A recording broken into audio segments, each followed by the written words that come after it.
Hey everyone, and welcome back for another deep dive. This time, we're going to be looking at a story that's honestly pretty unbelievable. We've got a president-elect, Samantha, who is about to be sentenced for felonies just days before taking office. A convicted president-elect. It's definitely a first in American history. Yeah, It raises some really big questions about the relationship between the legal system and our political system. no kidding. And here's another crazy thing. A good chunk of the country doesn't seem too bothered by it. We're going to talk about that today. And Samantha, we got some pretty wild stats on how Republicans are reacting to all of this. We're also going to be taking a look at how this conviction could impact the upcoming election. It might not be the bombshell some people think it is. All right, let's break it all down. Yeah. Starting with the conviction, what exactly was Trump found guilty of? He was convicted on 34 counts of falsifying business records. Essentially, it means he was cooking the books, messing with his company's financial records. Right, and the prosecutors say he did this to cover up hush money payments made to an adult film star, Stormy Daniels. That's right. And the idea is that these payments were made to keep Daniels quiet about an alleged affair with Trump just before the 2016 election. So the jury found that these actions were meant to swing the election, which is why these charges went from misdemeanors to felonies. Exactly. And that's what makes this so historically significant. This is the very first time a former U.S. president has been convicted of a felony. Whoa, that is a big deal. So let's talk about the timeline. Trump's inauguration is set for January 20th. Right. But Samantha, his sentencing is just a few days before that. On January 10th, what happens then? Right. So the judge has decided not to sentence Trump to any jail time. He's getting what's called an unconditional discharge. So what does that mean? Is he off the hook? Not quite. It means there's no real punishment, like no jail time or community service. But the conviction still stays on his record. It seems like the judge is trying to give Trump a chance to appeal the verdict without it interfering with him becoming president. Wow, okay. A lot to unpack there. So we've got a president-elect who is also a convicted felon. What are people saying about all this, Samantha? It's really a mixed bag. Some people believe the verdict was the right call, while others think this whole thing is nothing more than a political hit job on Trump. Sounds about right. The country is as divided as ever. Pretty much. But here's something interesting. Despite all of this, Trump's popularity really hasn't changed that much. His core supporters seem to be sticking by him. That's wild. It makes you think about how people form their opinions and how much those opinions can change, even with something as serious as a felony conviction. It's a perfect example of how strong political loyalties can be. Okay, Sam, before we go any further, we got to talk about the elephant in the room, the Republicans. You'd think that having a convicted felon leading their party would be a huge problem. Right. You'd think so, right? Yeah. But the polls are showing something that's pretty surprising. The majority of Republicans are actually fine with having a convicted felon as their president. Wow. Seriously. So they haven't budged on this at all. It is pretty shocking. Makes you wonder what's going on. Maybe their views have changed about things like hush money payments.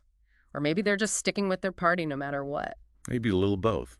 Who knows? Yeah. But either way, it's a really fascinating thing to see play out. All right, Samantha, we've got to take a quick break. But when we get back, we're going to be talking about those other legal battles Trump is facing and what it all means for his presidency and for the country. Sounds good. I'll be ready.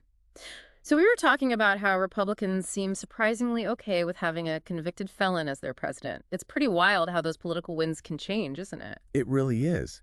It makes you wonder if this is like the new normal, where serious convictions don't really mean as much as they used to, at least in the political world. Yeah, it's a disturbing thought for sure.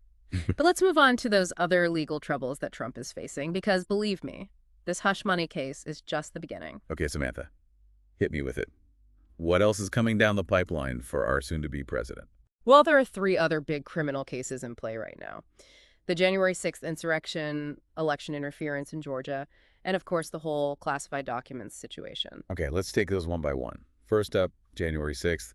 That was a really dark day for our democracy, with Trump supporters storming the Capitol building. It was a shocking and unprecedented event. And the case against Trump here focuses on his role in inciting that violence. Right. He had that rally just before the riot. Yeah. And he kept pushing that narrative that the election was stolen. Exactly. And prosecutors are saying that his words directly led to the attack on the Capitol. So what happens if he's convicted in this case? Oh, the consequences could be huge. Potentially even prison time. But proving that his speech directly caused the violence, that's going to be a tough legal battle. Yeah, it's really hard to picture a sitting president being sent to prison. But I guess we'll cross that bridge when we get there. Okay, Samantha, what about that Georgia case? So this one is all about Trump's efforts to overturn the election results in Georgia. Remember that infamous phone call he made to Georgia Secretary of State Brad Raffensperger? Oh, yeah.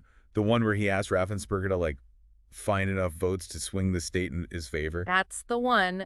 And that call is at the center of this whole investigation. It all comes down to whether or not Trump violated Georgia state law by trying to interfere with the election.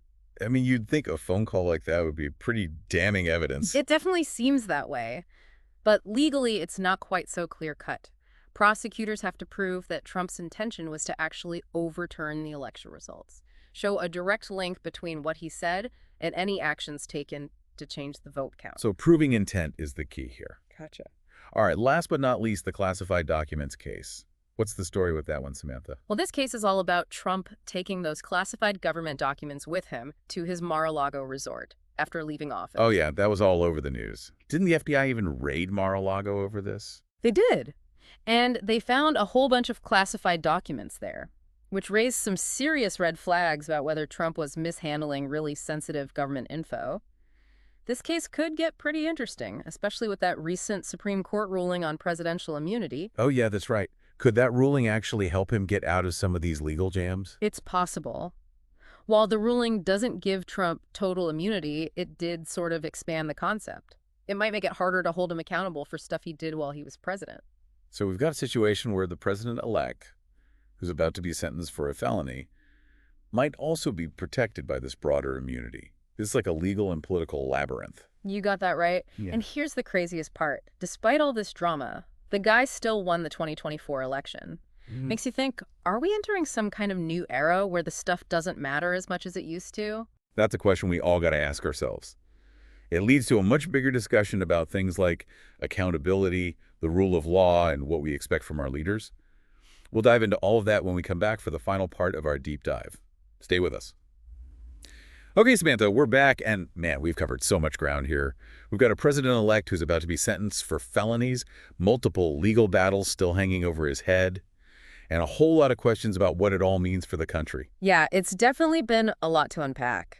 And the timeline here is just crazy. I mean, Trump's sentencing is just a couple of days away, and then bam, he's stepping right into the Oval Office. It's almost like we're watching some kind of reality show.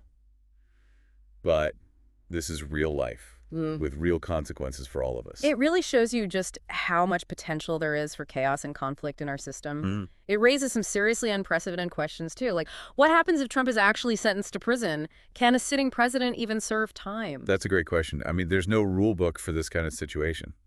It can turn into a full-blown constitutional crisis. Exactly. And we can't forget about the impact this is having on people. You know, we've seen those polls that show that a lot of Americans, especially independents, think that Trump should drop out because of this conviction.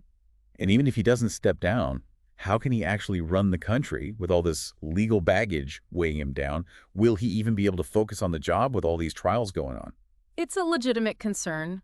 And, you know, beyond the practical stuff, there's that big question of public trust. When the president is facing serious criminal charges, it just erodes faith in the system, and it makes the political divide even worse. So where do we go from here, Samantha? What does the future look like for a country with a convicted felon as its president? Well, that's the million-dollar question, isn't it? We're in uncharted territory here, and the outcome of these legal battles is going to have a ripple effect on everything, from the presidency itself to the balance of power in Washington. It really does feel like we're living in some kind of political thriller. It's almost too crazy to believe. A convicted president-elect, multiple criminal trials on the horizon, a totally divided public. It's a lot to wrap your head around. It all comes down to those fundamental questions about accountability and the rule of law in a democracy. Like, is anyone really above the law, even the president? It's a debate that will probably go on for years. This whole thing is a stark reminder that our democracy is fragile, and it takes all of us paying attention and participating to keep it healthy. Absolutely. It's a wake-up call for all of us to get involved in the process. Hold our leaders accountable, and fight for the values we believe in. Well, folks, that's about all the time we have for this deep dive into this crazy and unprecedented situation. We've talked about the conviction, the upcoming sentencing, the other legal challenges, and what it all could mean for the country. It's a lot to take in, but hopefully you're leaving here with a better grasp on what's at stake. You know what they say? Knowledge is power. The more informed we are, the better prepared we'll be to get through these tough times. Thanks for joining us, Samantha. And to all our listeners out there, stay curious, stay informed, and stay engaged. We'll be back soon with another deep dive into the most interesting and important issues of our time.